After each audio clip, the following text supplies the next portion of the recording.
Welcome, everyone, to Real Estate on the Up, the podcast that takes you behind the scenes of the real estate world in Orlando.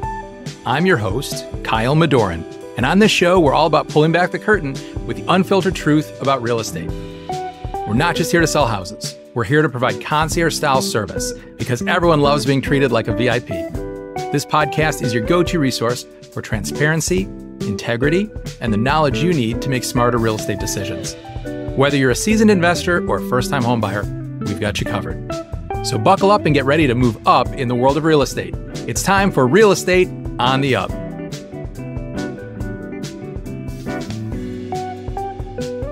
Greg Whiteside is a mortgage loan originator at Fidelity Mortgage Services. He's a Florida native, which is a rare breed these days, born and raised in Central Florida, and he continued his education in-state at Flagler University and the University of Florida. With over 20 years of mortgage origination under his belt, Greg has seen it all, the ups, the downs, and everything in between. Greg and his wife, Erin, work together as she is their dedicated loan processor. I love family businesses, obviously, and wholeheartedly support husband-wife teams because I have a bit of experience with that.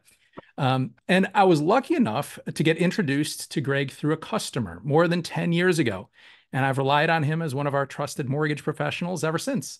And the reason for that is very simple. Very few people understand the lending side of this industry better than Greg. He continues to wow me and his customers with his grasp of the intricacies of this business while never failing to provide great customer service. I'm very excited to have him with us here today because now more than at any time in recent years, prospective home buyers have lots of serious questions about purchasing a home and getting a mortgage. So let's bring them on and get those questions answered. Please welcome Greg Whiteside. Well, wow, Kyle, thank you very, very much for that very generous introduction. I will do my best to live up to the hype. Oh, no doubt. No, it's going to be a great conversation today because people have concerns, worries. I think whenever there's some fear and unknown, people tend to be hesitant to move forward, right? And That's so fair. I think this, in many ways, is a really great time to buy a property, but people need a little help navigating that. So to get started, what do you think a prospective buyer needs to do to best prepare themselves to buy a home in our current marketplace? Well, I would love to tell you that there is a magical fix that solves all the problems instantly. But just like if you went to a personal trainer and said, hey, I would like to get in shape, what are they probably going to tell you? Diet and exercise. And pretty much in the world of mortgage lending, it is diet and exercise. When a borrower is having their file evaluated by an underwriter, really, there's only 4 areas that we concern ourselves with. And that's going to be income, assets, credit, and the collateral, the property itself. And when we're evaluating a borrower, we really can't evaluate the collateral because they don't have a property under contract yet. So really, it's just income, assets, and credit. So let's kind of drill down into each of those. As far as the income piece goes, that's going to be determined by your debt to income ratio. So basically, we take the amount of money that a borrower has coming in. We evaluate the amount of money that the borrower has going out based on any debts that are showing up on their credit report, as well as the proposed housing payment for the new place that they're looking at. So we take the money that's going out, divide it against the money that's coming in. That's going to create a percentage. And that percentage has the opportunity to vary based on your loan program, based on where your credit score is, things of that nature. But generally speaking, if we're looking to throw a rule of thumb out there, we want to go ahead and keep the debt to income ratio at or below 45%. Okay. So that's going to be a good benchmark as far as what you can and cannot qualify for. And when I say your debts, everyone has Netflix subscription and they spend X amount of money on eating out on a monthly basis and gasoline and things of that nature. So when we're evaluating the debt to income ratio, 45% is a general rule of thumb as far as what you can and cannot qualify for, or cannot afford, as far as the lenders are concerned. And when we're calculating that 45%, any sort of expenses that you have, like a Netflix subscription or a gym membership, or however much money you spend on Grubhub on a monthly basis, we're not going to take any of that into consideration. It's all only going to be what we're seeing on your credit report and then what the new housing payment is going to be. Okay, so as far as the income goes, obviously the easiest fix would be make more money. That Yeah, always great, helps me, easy, right? right? Yeah, that's certainly the simplest solution.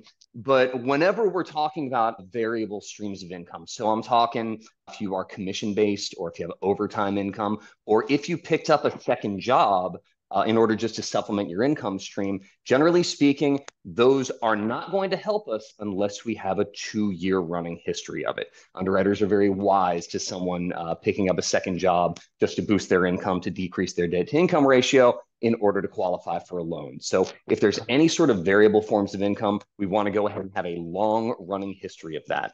Okay. And then the other side of things is the debt piece. If you know that you're looking to go ahead and purchase a home 3, 6, 9, 12 months down the road, now would be a good time to start evaluating the debts that you presently have and seeing what you can do about either reducing or eliminating some of those, paying Right. off some of those higher interest credit cards, and then making sure to be disciplined in not bringing any more monthly obligations onto your plate. It's very tempting when the latest gadget comes out and they offer you 24-month financing and you can have it in your hand right now. Maybe just live with the phone you have for a little while longer if your goal is to go ahead and become a homeowner. Gotcha. Yeah, that's a So, good point. Those store credit cards and things that they offer you at the checkout line, yeah, be I mean, careful. they're built to be tempting and they do a very, very good job. So that would be the income piece. Next, we have assets. So if you are planning on purchasing a home, you're going to need to have the money for the down payment and the closing costs, as well as a little bit of money left over. We call that reserves. We want to make sure that the transaction doesn't single-handedly bankrupt you. So obviously, just like make more money, save more money is the number one way to go ahead and make sure that you are in good shape as far as the asset piece goes.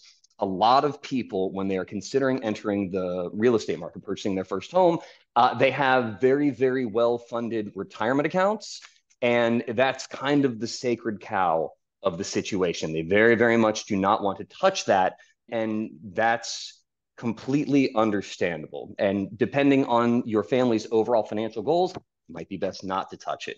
However, when you're talking about the long-term value of owning a home over the course of the next 10, 20, 30 years, generally speaking, the numbers do tend to favor. It may be worth it to go ahead and access some of those investment or retirement accounts and put that towards a down payment for a home, just as far as your long-term financial planning goes. No, I think that makes sense because obviously part of smart investing is diversifying anyway. So if you can take some of those funds, put it into real estate, it gives you even more ways to have that money appreciate over time and increase. So I think that if you look at it that way, you're right. It makes a lot of sense. Absolutely correct. And if for the first time home buyer, a lot of first time home buyers are younger individuals, you have funds. If you happen to have a benevolent mother, father, uncle, cousin, someone with a blood relation that wants to go ahead and throw money at the situation, you never know until you ask. And I'm not saying go, begging at your family reunion or anything along those lines, but there are a lot of people who I've just casually suggested, hey, might be worth a conversation with the mom and dad, and suddenly they're $20,000 richer. So we have seen gift funds get a lot of first-time home buyers to achieve the goal of actually owning a home. There are plenty of down payment assistance programs out there. There's Florida Bond. I have a lender doing 100% FHA where they give you a second loan for the 3.5% down payment. There's all sorts of stuff like that floating around out there. If that is something that you're going to bark up the tree of, I always recommend you start early. You don't want to wait until it is you're actually trying to get yourself into a home, or you're staring down the end of your lease period, for example, Yeah. and now you have 2 months to get out. Typically speaking, any sort of down payment assistance program, it's going to have an additional qualifying period they have to go through. You typically have to take a class and get a certificate for all that. So if that is something that you want to do, I recommend getting started on that earlier than you think you need to. Okay. In general, especially for people who are first-time home buyers, how soon should they think about getting in touch with a loan originator when they're considering buying? Is there a certain number of months in advance? What would you recommend? That is going to depend on an individual circumstance. Obviously, it's spoken like a true politician. But if they are concerned, if it's an issue where, oh, we might have had some issues with credit in our past, or they just had any sort of questionable financial background, I would say today, now, even if you're planning on buying 12 months from now, now would be a good opportunity to go ahead and get your ducks in a row and figure out where you're at so you know exactly how much work you have between here and where you want to get to. Yeah. If you do think you've got yourself relatively well set up, I would say 60 to 90 days prior to when you actually want to be in there. There will be a period of time when you're shopping for homes and you might not necessarily get the first house that you come across. Even though in this high interest rate environment, the real estate competition out there is still pretty robust. Yeah. So Especially for certain types of properties. Yeah. absolutely, especially at the starter home Yep. level of things, Exactly. because supply is so constrained, and because a lot of the builders out there are more focused on the more profitable, the move up homes, where they can make a little bit of extra coin. So if you have any sort of deadline, like a lease running out, and they won't switch you over to month, I would suggest starting maybe 3 to 6 months ahead of time. But if Yeah. you have the comfort level of, hey, we can kick you over to month, or you're just living with mom and dad and you're just stacking cash that way, and mom and dad aren't really interested in kicking out quite yet, then 60 to 90 days would be a good rule of thumb. Great. I know also one thing that we get questions about, especially for first-time home, younger buyers who are trying to get into a property that maybe is a bit of a stretch for them. What about non-occupying co-borrowers? Is that something that you're seeing a lot of these days? And how would that work for a buyer to qualify? Yes, that is something that we have seen a lot of happening. Again, it's just an issue of generational wealth. And if you happen to have a relative, let's just call it a mom or a dad, that is bringing more income than debt to the situation, then that is a viable opportunity to bring them on as a non-occupying co-borrower. So they will have an ownership interest in the property, because you can't have debt against a property that you don't own. Um, but if your debt to income ratio is excessive based on the amount of money that just you and maybe your partner are bringing in, but you have the opportunity to afford more. Maybe you have some non-taxable income that's not being considered as far as underwriting is concerned. So you're really making more money than it is that you're showing on paper. But for a debt to income ratio purposes, we can't use that. Non-occupying co-borrower is a fantastic opportunity. The potential problem with that would be whenever we have multiple borrowers, be it 2 borrowers or be it 20 borrowers, we take the middle score. So Experian, Equifax, and TransUnion, whichever one of those is going to be in the middle, that is the decision score for the individual borrower. And Okay. then when we have multiple borrowers, we go off the lowest decision score out of all of them. So if you Oh, do have a non-occupying co-borrower coming on board, you want to make sure that their credit is at or above wherever it is yours is. great point. Wow, that's something I didn't know. I learned something today. Learn something new every day, man. And getting back to the asset piece, a lot of people are still very convinced that you need 20% down in order to purchase a home. You very much do not. There are multiple low down payment options. We can go 0% going VA or USDA. FHA is 3.5% down, conventional for a first time home buyer. We can go all the way to 3% down. And then I've already rattled off a few options as far as ways to go ahead and into even that down payment. But it brings with it mortgage insurance, private mortgage insurance, which many people have been conditioned to absolutely hate. And I get that, because you are paying an insurance policy for something that does you absolutely no good whatsoever. All mortgage insurance does is it covers the lender in the instance of borrower default. Because if a lender has to foreclose on a property, that's a very expensive proposition from the lender's perspective. So they want to make sure that either there's sufficient equity in the property to where when they foreclose, there's still some money to be extracted, or that you have a mortgage insurance policy in place that will cover their costs of foreclosing on you. So mortgage insurance is no fun, don't get me wrong, but a lot of people think that it's some astronomical number that's going to massively increase their monthly payment. And generally speaking, especially with borrowers with a decent down payment, maybe not quite 20%, but 5, 10%, and a decent credit score, it's relatively minimal. And given the history of home price appreciation, especially in the Central Florida area, you can get rid of that mortgage insurance relatively quickly if you do conventional financing. Right.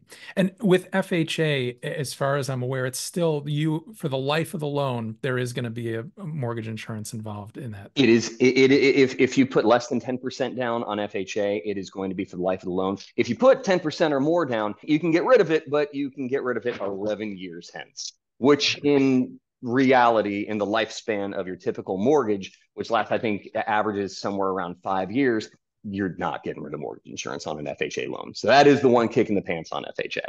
Yeah. But like you're saying, it's not a horrific cost. And depending on how long you intend to occupy the property, you could refinance into a conventional mortgage over time. There's, with all the appreciation that we anticipate will be occurring in the future, that number is small. That amount that you're paying for the mortgage insurance is relatively tiny compared to where the gain is going to be in the long term. Correct.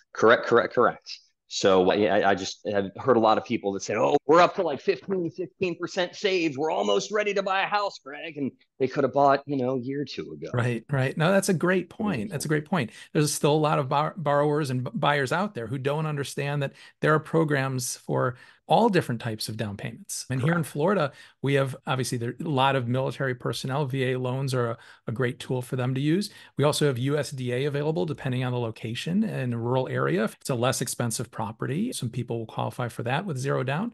There's lots of interesting options out there. Absolutely. So one of the questions, obviously, if you have a loan where you're putting less down, buyers generally are going to be more sensitive to interest rate changes because the lower your down payment, the more the interest rate will really affect, where your monthly payment's falling.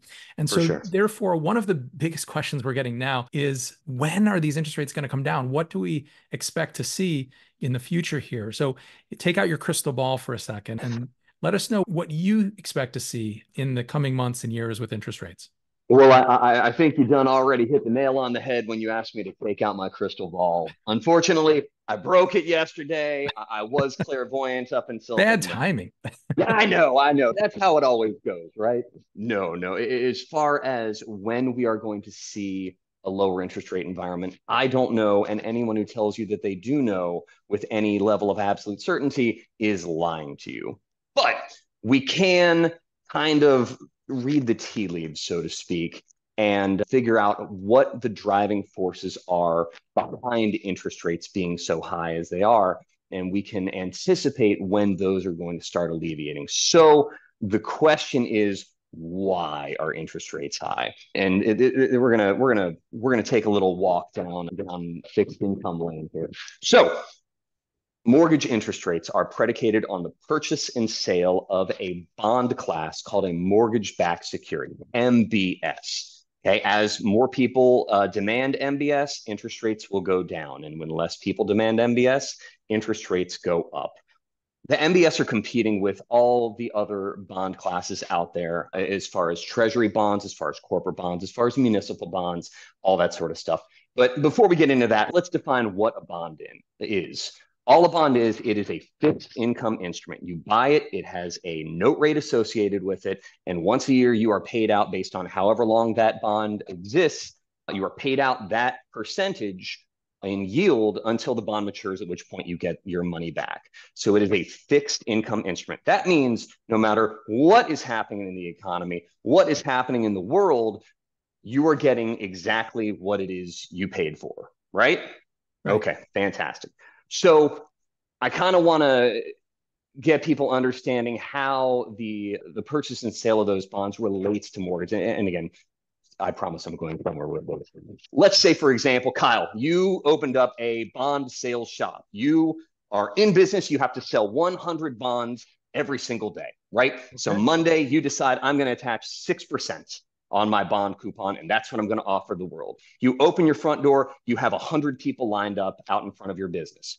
Perfect. That means supply and demand are in perfect balance. So you have 100 people walk in, you sell 100 bonds, you close up shop, you've had a great Monday, right? So let's say Tuesday comes and you are still offering 6% on that bond, and you open up your front door, and now you see are lined up in front of your bond shop. Well, that means demand is now outstripping supply. So in that instance, you might not want to pay 6% as far as all those bonds are concerned. You might be able to get away with paying just 5.5%. Now that's less yield, that's a less attractive bond to these buyers. So maybe you lower the interest rate and 50 of them walk off. Okay, now you're at 5% because demand increased, the interest rate had the opportunity to decrease. Right? So you sell your 100 bonds, you close up shop, you're doing good, man. Your business is killing it. open up shop on Wednesday, and now there's only 80 people out there because they heard, oh, we had great earnings on the technology sector. I don't know, something involving equity, stocks. So 20 of your bond investors decided they wanted to make more money than the 5.5% you were offering. So they're going to go buy some stocks because they think gambling over there is going to pay them a little bit better. So that's good for the economy that the stock market's rising. It's bad for you, the bond sales. So now all of a sudden we got to increase our interest rate, maybe 5.75, 6% again, in order to attract all the buyers that you would need to sell your 100 bonds on a daily basis. So I say all of that just to show that the demand for the bond market, the demand for fixed income, is what's going to define where the interest rate market moves. Now, we also have the Federal Reserve. The Federal Reserve has been doing I would say, a very, very good job. That's somewhat of a controversial opinion. We'll get into that a little bit later. But I would say they've been doing a very good job as far as fighting inflation. And the reason that matters in this conversation is inflation is the number one enemy of bond yields. So going back to that example, if I have a bond that's paying out 6% and I have a responsibility to make at least 6% for whatever fund I'm working for, if inflation's at zero, I'm actually making that 6%. But at the point at which inflation goes up to, let's say, 3 or 4%, well, that is eroding the value of that fixed income that I'm bringing in. So really, if I'm making 6%, but I'm just losing 4% based on the fact that things are getting more expensive, I'm really only making 2%. So that means if I am a bond investor, as high as inflation goes, I have a certain margin that I need to make on top of that, and I will demand that margin no matter how high inflation gets. That is the reason that we saw when inflation got going crazy, the interest rate market had to spike along with it. Right. So COVID, we all remember that, right? COVID tossed a very, very big boulder in the pond as far as the financial markets are concerned, and was really the author of this inflationary cycle that we've been seeing. And it came in 3 phases, essentially. When COVID first hit, everything got locked down. A lot of people were having a lot of serious problems. Most notably, it was a supply side crimp. There was a lot of businesses that suddenly had to shut down. Internationally, the trade routes had to either slow or stop altogether. It was not a good time as far as business was concerned at the very beginning of 2020 when COVID really got global.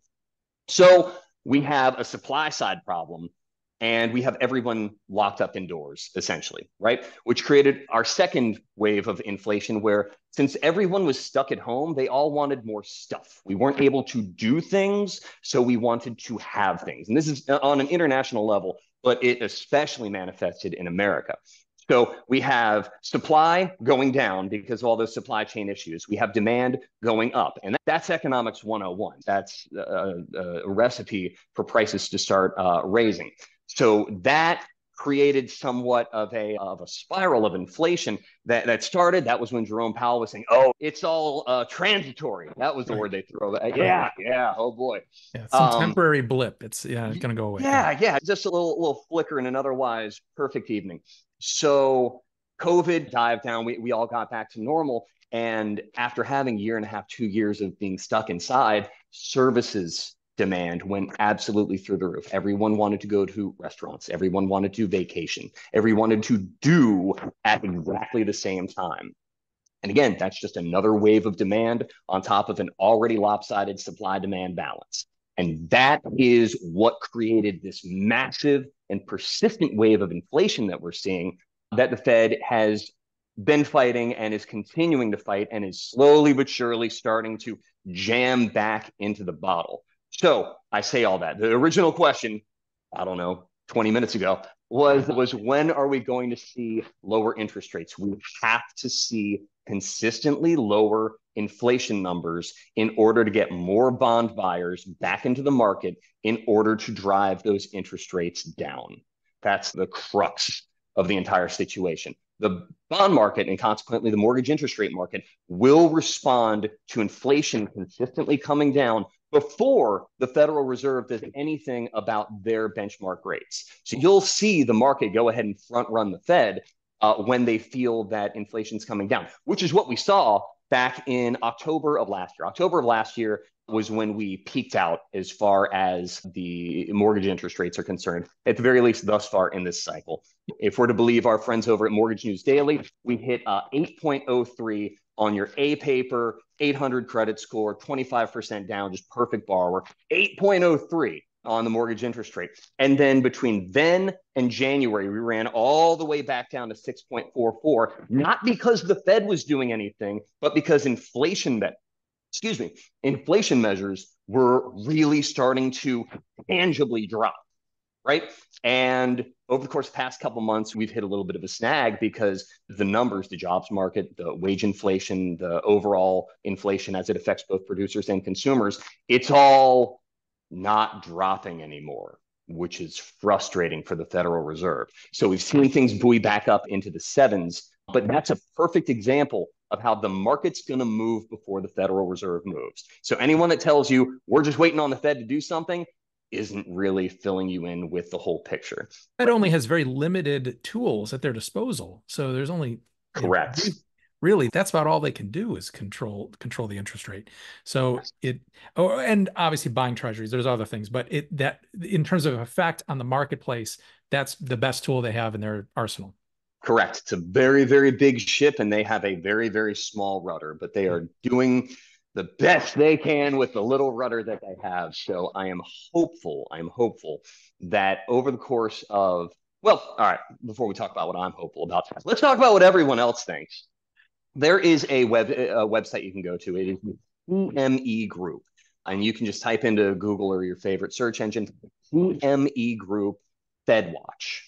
Okay, if you go there, the CME Group, it's the largest options trading platform in the United States. And it's basically where everyone goes to place their bets. And what I'm talking about is where investors are placing their bets as far as when the Federal Reserve is going to cut their benchmark interest rate and by how much. At the beginning of the year, the CME Group had estimated we would have 6 rate cuts from the Fed over the course of 2024. As the data has come out and it's been stronger and more persistent than we anticipated, that has now been reduced to 3. And again, it's still a constantly moving target because it's just a bunch of people guessing is essentially what it is. But that's the most educated group of individuals, I would say, to watch if you're curious as to when you think the Federal Reserve is going to actually start moving the needle on their end. And we can assume inflation and the Fed are going to be very concurrent with inflation coming down and then the Fed beginning to start reducing their benchmark interest rates as well, I would think. And this is pure baseless speculation. Take it with a grain of salt. I would think by the end of this year, we're going to be sitting in the low 6s, high 5s as far as the interest rate market goes. And it's going to continually go down from there. Where we find the nadir, I wouldn't be surprised if we got back into the 4s. If we ever hit the 3s again, that would take a pretty substantial economic problem. That would take a fire sale on stocks. Something else would have to happen for it to get that low again. So exactly. those days where we were seeing 2s, 3s, those days are probably behind us unless something else occurs, which may not be a great thing, like COVID. Right. I mean, I was going to say, like, think of what it took to get to the 2s and 3s that we had. It was a global pandemic. So I don't think anyone out there is really hoping for a global pandemic just to go ahead and save a few $100 on their mortgage. Right.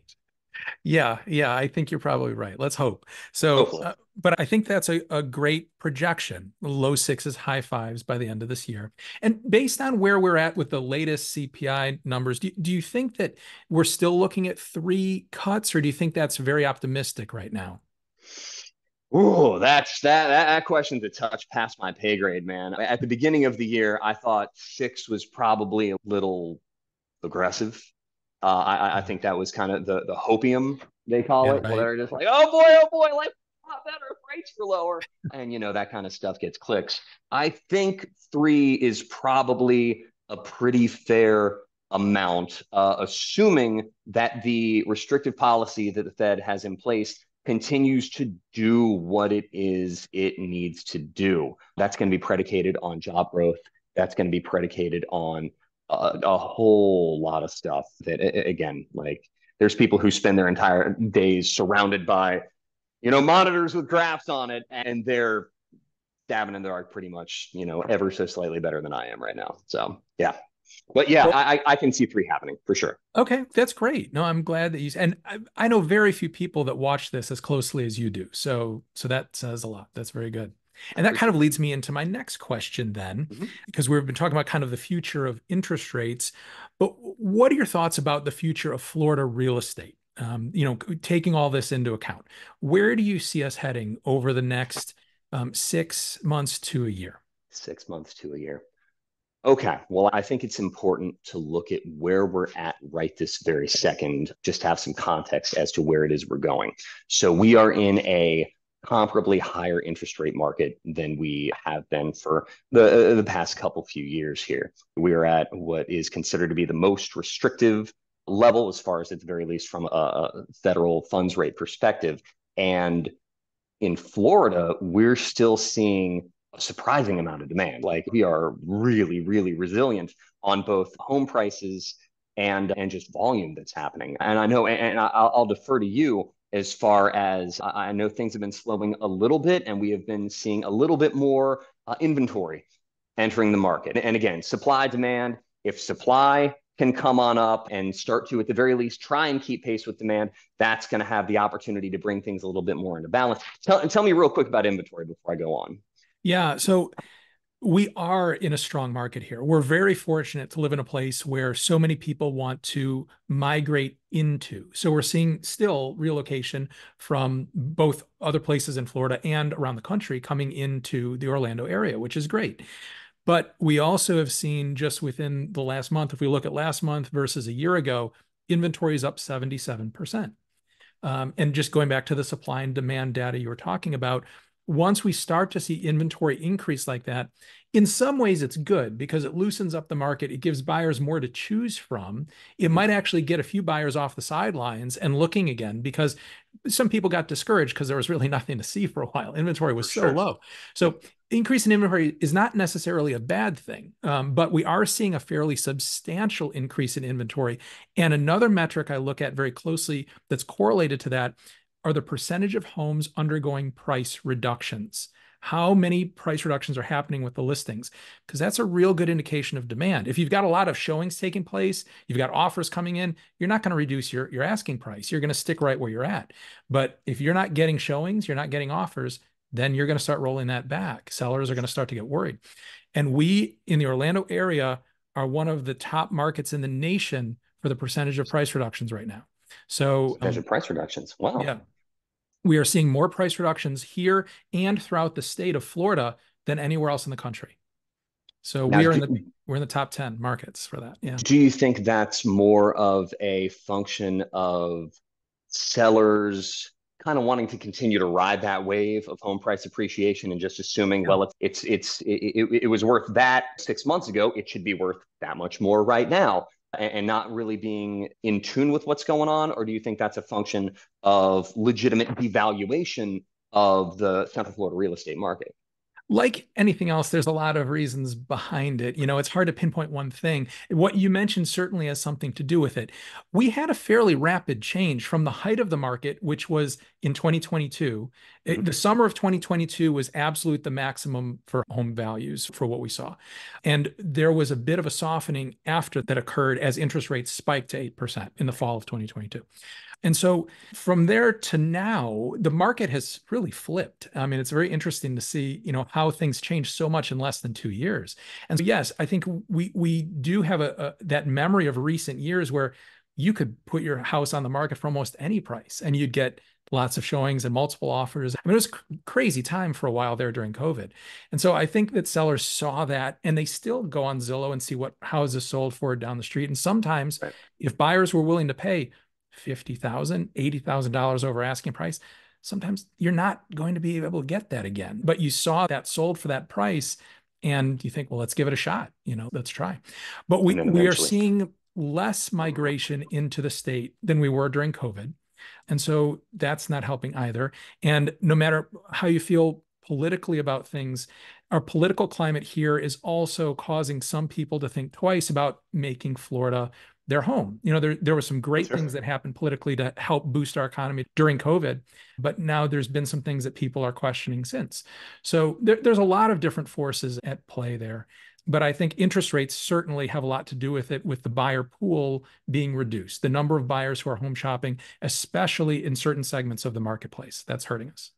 Correct, correct. And right this very second, we do have buyers have the opportunity to have a little bit more negotiating power than they may otherwise have. I have been seeing a lot of deals structured with notable amounts of seller contribution against buyer side closing costs, or getting a new roof put on immediately prior to closing, and things of that nature, which is fantastic when you're trying to negotiate your way into your first home. I would imagine that when the interest rate environment comes down, we're in the sevens right this very second. Once we get into the fives, that's going to get a lot of pre-approved individuals off the fence and into the market. And when that kind of demand spikes again, if you're one of 20 offers, you're not really going to be able to go ahead and get 3% back from the seller for your buyer side closing costs. It just ain't going to happen. So that is one of the unique benefits of the market right this very second. I know, anecdotally speaking, I have enough pre-approved buyers that are just waiting for one reason or another. I have enough of them to populate a small village. And if we saw interest rates drop by, like, let's say a full point and everything, it would be like a bunch of ravenous wolves running out of the forest all at the same time. Yeah. And I think that's going to happen. I hope when the interest rate environment does start normalizing, does start coming down a little bit, that it does in a more gradual fashion, as opposed to just a big thunk and then the floodgates are wide open again. Interesting. It seems so quickly, the highs and lows, like the ups and downs, very rapid Volatile. over It's been over very the last volatile. 2 years with things. But I feel the exact same way you do about once we see interest rates hit certain thresholds, whether it be 6% that people are waiting for, you will see this huge influx of buyers back into the marketplace because there's all this pent-up demand. People are just waiting. I mean, there's a lot of people who really want to buy homes and they just don't feel like now is the right time, which personally, I think they need to reconsider, because I think this is a really good time to consider buying. The rates are higher, and so your interest rate's going to be greater than it was over the past few years.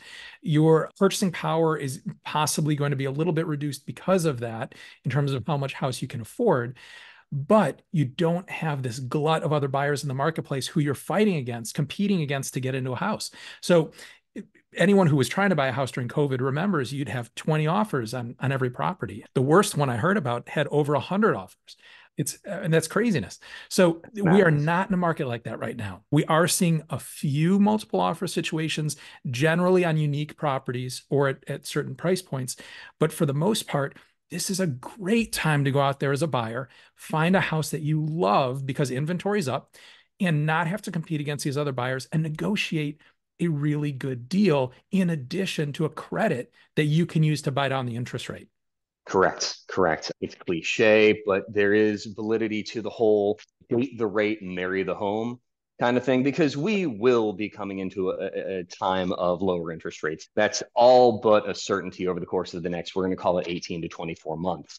And I remember referencing what you just talked about, during the height of COVID, during the height of the real estate madness, rates were super duper far down there. It was a multiple offer situation on any property that was still standing. And I remember talking to some buyers, and they were getting beaten by offers that were, offering 30, 40, 50,000 dollars more than what an appraiser at that time would consider to be fair market value. And they come to me and they say, Greg, I'm not stupid enough to do that. I'm not stupid enough to buy a home right this very second. Well, here we are 3 years later with the benefit of hindsight. Were they stupid? How are they sitting right now? Right now, the people that bought at that time when other people were telling them, oh, you guys are idiots, they're feeling like they got away like bandits. Their home price appreciation has continued despite the interest rate environment coming up. It slowed for sure, which needed to happen. But they've continued to build equity, and now they're sitting on an interest rate that probably won't be available, if ever, but for the next 20 some odd years. Yeah. And they're feeling pretty good about life. And I think you did a fantastic job of pointing out some of the unique opportunities that we have right this very second, as far as, because you're one of fewer buyers out there, gives you the opportunity to kind of twist the thumb screws on the sellers a little bit more than you would in a multiple offer situation. One other thing I do want to touch on is the golden handcuff phenomenon that's out there. And what that means is all the people who either purchased or refinanced back during COVID, and they have these very, very low interest rates, a lot of them want to move. Either they want to go ahead and do the move up home, they had the extra kid, they got a job maybe across town and they want to move closer to that job, or the downsizing. We have an aging population in Florida in a big way, and a lot of them are looking to go ahead and sell their 2,500, 3,000 square foot home and get into something a little bit cozier, a little bit easier to maintain. But they won't do it because they'd be giving up a 3% rate in order to take a 7% rate. And it just financially doesn't make sense.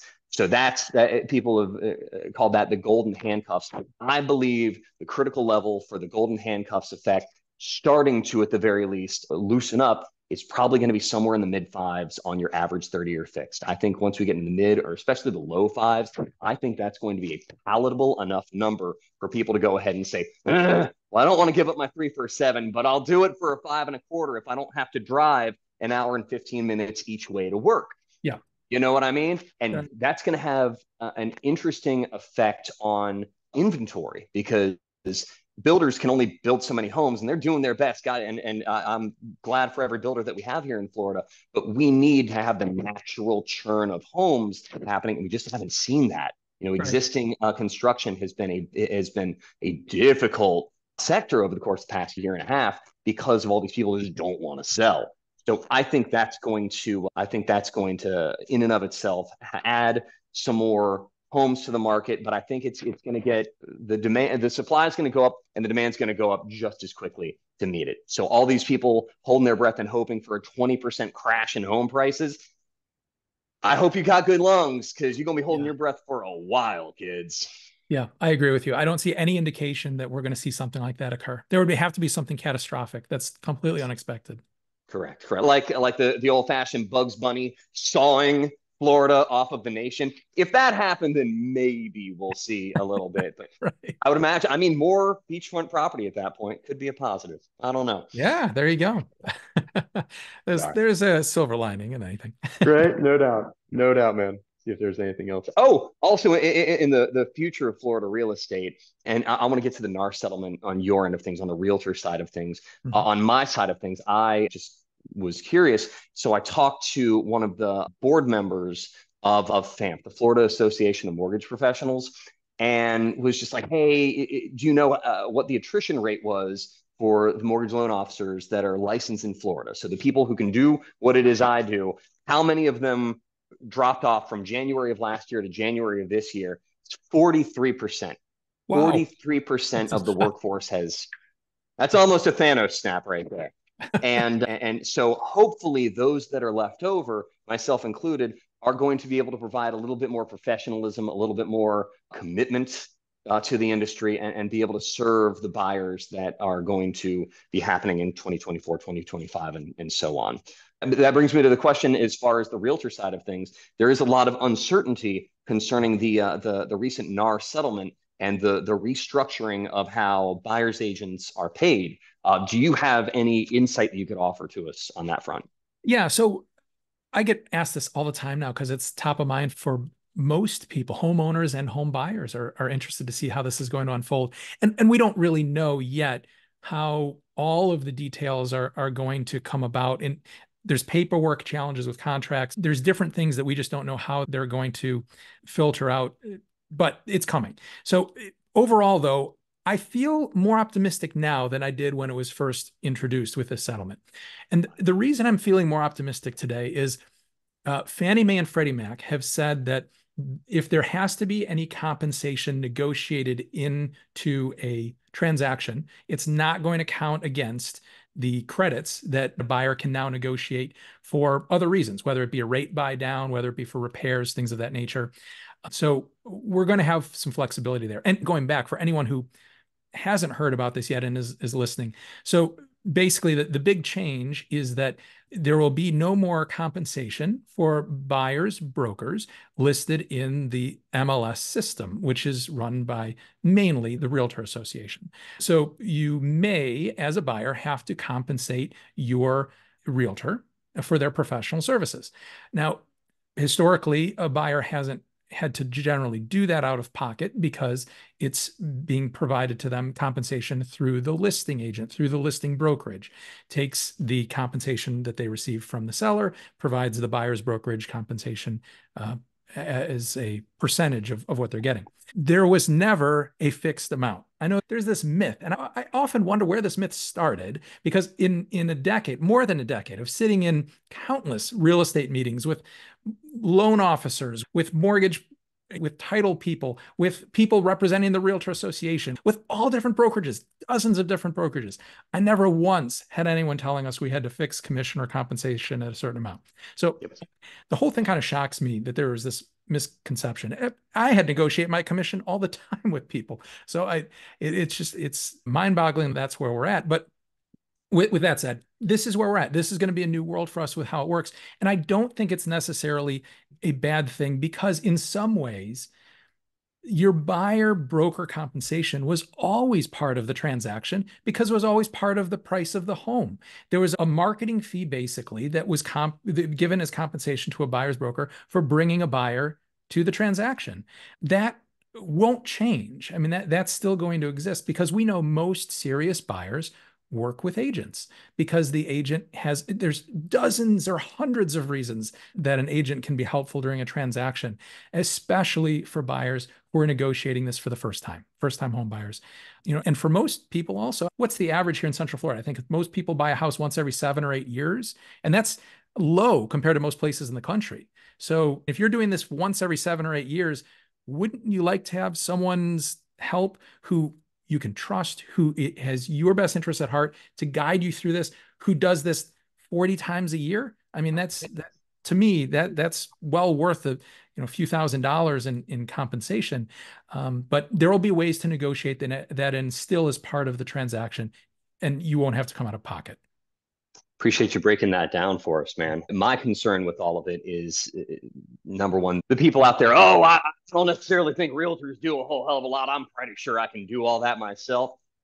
Unfortunately, they're going to have a very rude awakening when they realize all the hoops that y'all have to jump through and all the contract negotiation, all the understanding that you have to have in that. In But almost every transaction, there's a bump in the road. There's something that yes, occurs. There's a challenge that pops up. And unless you've dealt with challenges like that before, and not only that, it's nothing to panic over because there's solutions to everything, but what those various solutions might be, there are lots of creative ways to go about solving these things and keep things moving forward in a constructive way that works great for everyone. Unless you've dealt with that before, I mean, it's very easy to run into these pitfalls.